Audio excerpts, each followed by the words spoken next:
of the United Kingdom for her statement. I give the floor to the representative in India.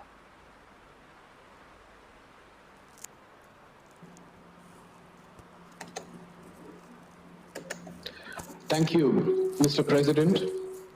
I thank Special Coordinator Tao Wennesland for his briefing. I also welcome all dignitaries to this open debate.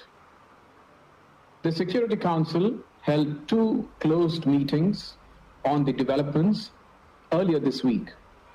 In both these meetings, we had expressed our deep concern over the violence in Jerusalem, especially on Haram al-Sharif, Temple Mount, during the holy month of Ramadan, and about the possible eviction process in Sheikh Jarrah and Silwan neighborhood in East Jerusalem, an area which is part of an arrangement facilitated by the UN.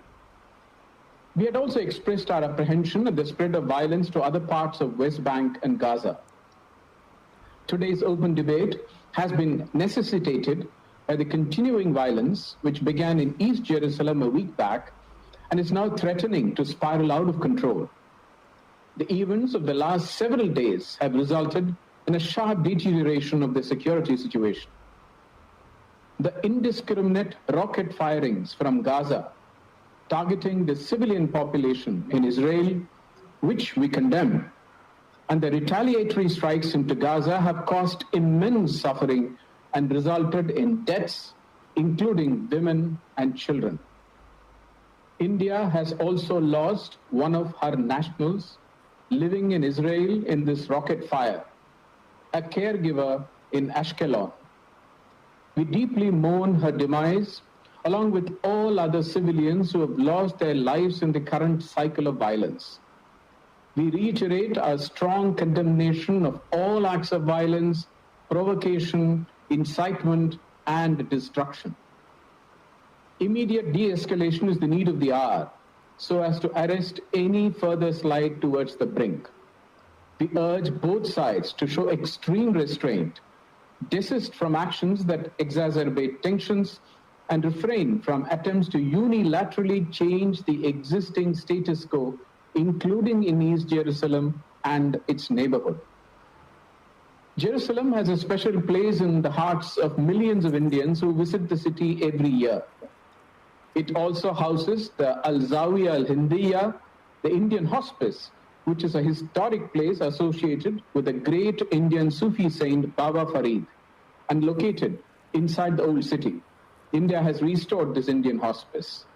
The historic status quo at the holy places of Jerusalem, including the Haram al-Sharif Temple Mount, must be respected. We support the diplomatic efforts of the Quartet and other members of the international community, the countries in the region in particular, to calm the situation and put an end to the ongoing violence and seek to achieve durable peace. These incidents have once again underscored the need for immediate resumption of dialogue between Israel and Palestinian authorities.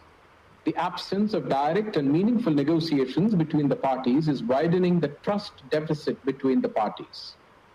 This will only increase the chances for similar escalation in the future. We believe that every effort should be made to create conducive conditions for resumption of talks between Israel and Palestine. In conclusion, I reiterate India's strong support to the just Palestinian cause and its unwavering commitment to the two-state solution. I thank you, Mr. President.